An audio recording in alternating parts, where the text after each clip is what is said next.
당신이 버린 딸의 간으로 아들을 살린 게 사실이야? 당신이 그러고도 사람이냐고. 이 한마디가 한 가정의 모든 비밀을 무너뜨렸습니다. 평생을 믿어온 배우자가 사실은 무서운 가면을 쓰고 당신의 눈과 귀를 가린 채 당신 집안의 뿌리를 흔들고 있었다면 어떠시겠습니까? 만약 이 진실을 영영 몰랐다면 당신은 평생 가짜 미소에 속아 소중한 자식의 인생을 망치고 당신의 재산과 진심을 모두 도둑맞았을지도 모릅니다. 이번에는 남의 일이 아닙니다. 내 곁에 가장 가까운 사람이 가장 위험한 적이 될 수도 있다는 사실, 자식을 향한 잘못된 집착이 어떤 비극을 부르는지에 대한 경고이기도 합니다. 혹시 여러분도 가족 중 누군가가 이상하다는 느낌을 받은 적 있으신가요? 뭔가 숨기는 것 같은데 확신이 서지 않아 그냥 넘어간 적은 없으신가요? 그 직감이 사실이었다면 어땠을까요? 누구나 겪을 수 있는 가족 간의 배신과 용서, 그리고 그 끝에서 마주한 기적 같은 사랑의 이야기를 통해 우리 삶에서 진짜 소중한 것이 무엇인지 함께 생각해 보려 합니다. 때로는 가장 가까운 사람이 가장 큰 상처를 주기도 하지만 그 상처마저도 사랑으로 치유될 수 있다는 희망의 메시지를 전하고 싶습니다. 박진석 회장은 선대 회장으로부터 물려받은 신발회사를 업계 최고로 키워낸 자부심 강한 경영인이자 집안의 명예를 목숨처럼 여기는 엄격한 가장이었습니다. 하지만 그가 철석같이 믿었던 재혼 아내 고성희의 실체는 추악했습니다. 이미 지난 회에서 박 회장은 아내가 자신을 속이고 비자금을 빼돌린 정황을 모두 파악했습니다. 아들 성재에게조차 함구령을 내리며 때를 기다려온 박 회장에게 비서실과 외부조사 인원이 가져온 최종 보고서는 그야말로 사형 선고와 같았습니다. 회장님, 우진 씨에게 간을 준 공여자는 고등학교 친구이자 현재 AP그룹 디자인 팀장으로 근무 중인 지은호 씨입니다. 그런데 확인 결과 그분은 사모님께서 결혼 전 낳아서 버렸던 친딸로 밝혀졌습니다. 박 회장은 피가 거꾸로 솟는 기분이었습니다. 아들 우진이 선천적인 간 질환으로 죽어간다는 사실을 숨긴 것도 모자라 아내가 과거에 버렸던 딸을 찾아내 그 배를 갈라 간을 이식시켰다는 사실에 온몸에 소름이 돋았습니다. 지은호는 현재 AP그룹 이지역 대표의 회사에서 유능한 디자인 팀장으로 일하며 제 삶을 읽어가고 있었습니다. 고성희는 그런 딸에게 접근해 우진의 고등학교 친구라는 인연을 이용했고 천륜을 앞세워 수술대에 오르게 한 것이었습니다. 박 회장은 떨리는 손으로 서류 뭉치를 쥐었습니다. 아내가 저지른 인면수심의 짓을 더 이상 묵과할 수 없었습니다. 그날 저녁 박 회장은 침실티 테이블 위에 그 충격적인 서류들을 가지런히 놓아두었습니다. 잠시 후 외출해서 돌아온 고성희가 콧노래를 부르며 방으로 들어왔습니다. 그녀는 여전히 우아한 자태로 남편을 향해 미소 지었습니다. 여보, 오늘 백화점에서 당신에게 딱 어울릴 만한 넥타이를 사왔어요. 내일 모임에 하고 나가면 정말 멋질 거예요. 박 회장은 대답 대신 턱 끝으로 테이블 위 서류를 가리켰습니다. 의아한 표정으로 서류를 집어든 고성희의 눈동자가 순식간에 흔들리기 시작했습니다. 지은호의 인적사항과 수술 기록, 그리고 그녀가 자신의 친딸임을 증명하는 유전자 검사 결과지까지. 박 회장은 차가운 목소리로 물었습니다. 당신 혹시 지은호라는 아이를 알아? 우리 우진이 고등학교 친구라던데 그 아이가 우진이에게 간을 줬다던데. 순간 고성희가 들고 있던 찻잔이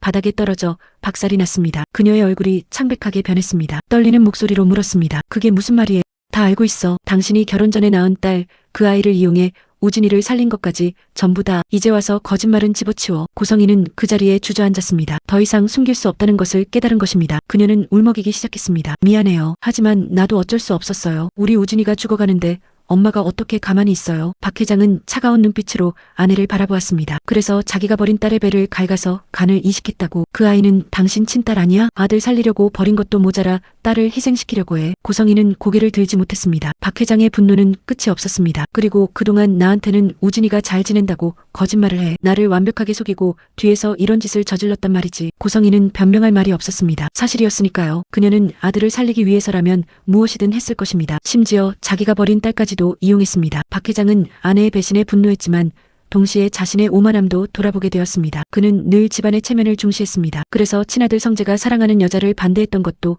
그 때문이었습니다. 성재는 수빈이라는 여자를 사랑했습니다. 수빈은 평범한 집안 출신이었습니다. 하지만 수빈은 착하고 성실한 여자였습니다. 성재는 수빈과 결혼하고 싶어 했습니다. 하지만 박 회장은 강력하게 반대했습니다. 우리 집안과 맞지 않는 여자라고 했습니다. 근본 없는 집안이라고 무시했습니다. 결국 성재는 아버지의 압력에 못 이겨 수빈과 헤어졌습니다. 헤어진 후 성재는 폐인처럼 지냈습니다. 회사 일도 제대로 하지 못했습니다. 매일 밤 술에 취해 들어왔습니다. 취해서는 수빈의 이름만 애타게 불렀습니다. 수빈아, 미안해. 너무 보고 싶다 수빈아. 박 회장은 술에 취해 쓰러진 아들을 보며 가슴이 찢어지는 것을 느꼈습니다. 자식 이기는 부모 없다더니 정말 그런 것 같았습니다. 아들의 초췌한 얼굴을 보니 자신이 한 일이 옳았는지 의문이 들었습니다. 게다가 고성희의 배신을 알고 나니 더욱 후회가 밀려왔습니다. 집안이 좋고 겉모습이 우아하다고 해서 좋은 사람은 아니었습니다. 오히려 평범해 보이는 수빈이 진실한 사람일 수도 있었습니다. 박 회장은 결심했습니다. 자존심을 내려놓고 수빈을 찾아가기로 한 것입니다. 그는 비서에게 수빈의 주소를 알아보라고 했습니다. 수빈은 작은 동네의 카페에서 아르바이트와 유튜브 촬영을 하고 있었습니다. 어느 날 오후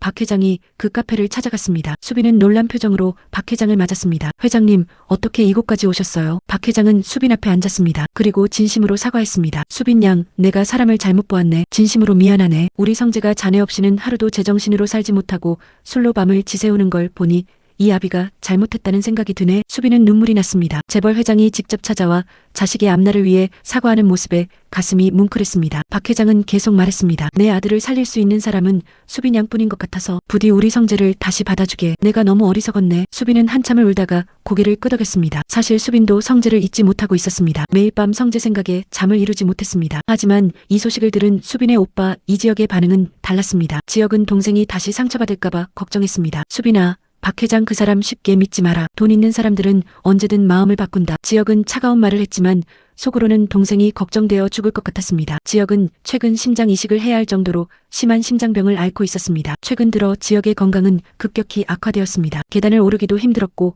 조금만 무리해도 가슴이 아팠습니다. 하지만 지혁은 가족들에게 걱정을 끼치고 싶지 않아 아픈 것을 숨겼습니다. 지혁은 AP그룹을 인수한 후 뛰어난 실력으로 업계에서 명성을 쌓았습니다. 하지만 정작 자신의 병든 심장은 고치지 못하고 있었습니다. 의사는 심장 이식이 필요하다고 했지만 기증자를 구하기는 하늘의 별 따기였습니다. 지혁은 밤마다 생각했습니다. 내가 죽으면 가족들과 은호는 어떻게 되나? 가족들과 은호가 걱정되어 잠도 제대로 오지 않았습니다. 한편 박 회장은 고성희를 서재로 불렀습니다. 마지막 통첩을 하기 위해서였습니다. 그는 모든 증거 서류를 책상 위에 내던지며 호통쳤습니다. 당신 비자금이 어디로 흘러갔는지 내가 모를 줄 알았어. 당신이 그러고도 사람이야. 고성희는 더 이상 우아한 가면을 쓸 수 없었습니다. 그녀는 소리를 질렀습니다. 나도 살려고 그랬어요. 우리 우진이가 죽어간다는데 엄마가 돼서 어떻게 가만히 있어요?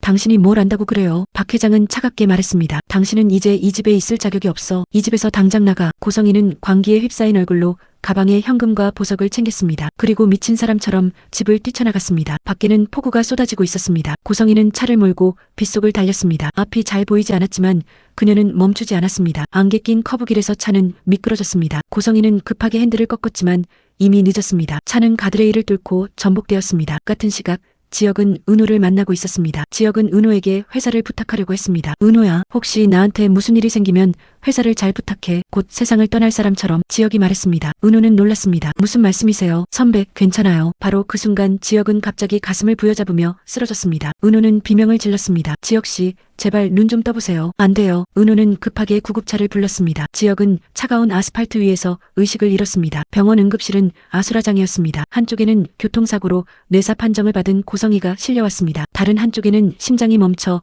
인공호흡기에 의지한 지혁이 들어왔습니다. 원수 같은 장모와 사위가 생사의 갈림길에서 마주하게 된 것입니다. 담당 의사는 박 회장과 은호를 불렀습니다. 고성희 환자분은 뇌사 상태입니다. 회복 가능성이 없습니다. 의사가 말했습니다. 그런데 지금 이지혁 환자분은 당장 심장 이식을 받지 않으면 오늘 밤을 넘기기 어렵습니다. 기적처럼 두 분의 조직이 완벽하게 일치합니다. 은호의 세상이 무너져 내렸습니다. 친엄마가 뇌사 상태라는 것도 충격이었는데 그 심장으로 사랑하는 사람을 살릴 수 있다는 것은 더 큰 충격이었습니다. 박 회장은 은호의 손을 잡고 뜨거운 눈물을 흘렸습니다. 은호 씨, 이렇게는 처음 보지만 제가 무슨 염치로 이런 말을 하겠습니까만. 하지만 저 친구를 살릴 수 있는 건 내 어머니의 마지막 속죄뿐인 것 같은데 이대로 엄마를 보내드리는 것보다 누군가의 가슴속에서 다시 뛰게 하는 것이 엄마의 죄를 조금이라도 씻는 길이 아니겠니? 은호는 떨리는 발걸음으로 생모 고성희의 병실에 들어갔습니다. 인공호흡기에 의지해 숨을 쉬는 엄마의 모습을 보니 복잡한 감정이 밀려왔습니다. 자신을 버렸고 고등학교 친구인 우진이를 살리기 위해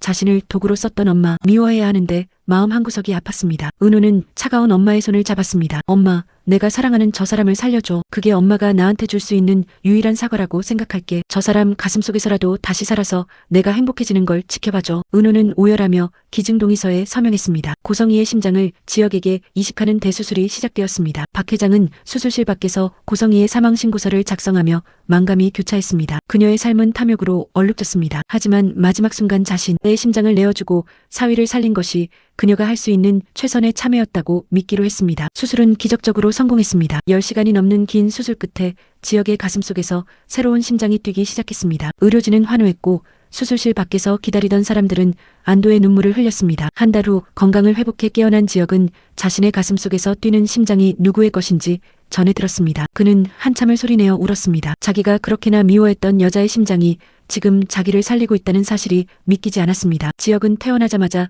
박 회장의 집을 찾아갔습니다. 인테리어 전문가인 지혁은 박 회장에게 제안했습니다. 회장님, 이 집을 따뜻한 햇살이 드는 공간으로 고쳐드리고 싶습니다. 집은 권위를 과시하는 곳이 아니라 가족의 진심이 머무는 곳이어야 하니까요. 박 회장은 환하게 웃으며 지혁의 손을 맞잡았습니다. 그래요. 이 집을 새로 고쳐봅시다. 과거의 상처를 지우고 새로운 시작을 하는 의미로 말이요. 지혁은 온 정성을 다해 박 회장의 집을 리모델링했습니다. 어두웠던 거실에는 큰 창을 내어 햇살이 가득 들어오게 했습니다. 딱딱했던 서재는 따뜻한 나무 가구로 채웠습니다. 집 전체가 밝고 따뜻한 느낌으로 바뀌었습니다. 집을 새로 고치니 정말로 온 가족에게 햇살이 드는 것 같았습니다. 성재는 수빈과 다시 만나 예전의 성실한 모습을 되찾았습니다. 박 회장의 축복 속에 두 사람은 결혼식을 올렸습니다. 결혼식장은 눈물바다였습니다. 박 회장은 아들에게 말했습니다. 성재야, 사람을 겉모습으로 판단한 아비를 용서해라. 이제야 진짜 소중한 게 뭔지 알 것 같구나. 성재는 아버지를 꽉 안아주었습니다. 아버지, 저도 이해해요. 이제 우리 모두 행복하게 살아요. 눈이 소담하게 내리는 어느 겨울날, 지혁과 은호는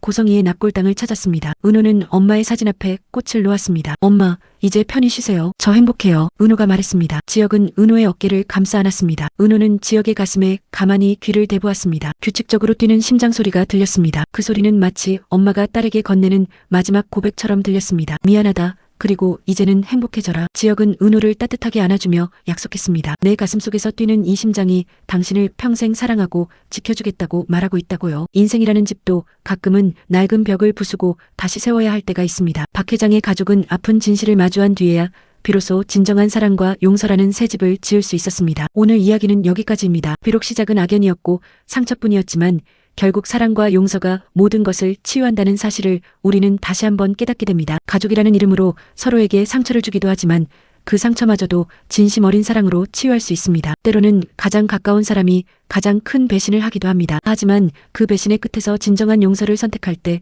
우리는 더 큰 행복을 만날 수 있습니다. 고성이는 잘못된 선택을 했지만 마지막 순간 자신의 심장을 내어주며 속죄할 수 있었습니다. 여러분의 인생에도 때로는 감당하기 힘든 시련이 올 것입니다. 가까운 사람에게 배신당할 수도 있고 용서하기 어려운 상처를 받을 수도 있습니다. 하지만 그 끝에는 반드시 따뜻한 햇살이 드는 창이 열릴 것입니다. 용서는 상대를 위한 것이 아니라 나 자신을 위한 것입니다. 미움과 분노를 내려놓을 때 비로소 우리는 자유로워질 수 있습니다. 박 회장이 고성이를 용서하고 은호가 엄마를 용서했을 때 그들은 비로소 진정한 평화를 찾을 수 있었습니다. 오늘 이야기가 여러분의 마음에 작은 울림이 되었다면 좋겠습니다. 여러분도 혹시 용서하지 못한 사람이 있다면 한 번쯤 생각해 보시기 바랍니다. 용서가 어려워 보이지만 그것이 우리를 자유롭게 하는 유일한 길일 수 있습니다. 다음 회차 예고편으로 다시 찾아뵙겠습니다. 함께 해주셔서 감사합니다. 여러분 모두 행복하시고 구독과 좋아요 부탁드립니다.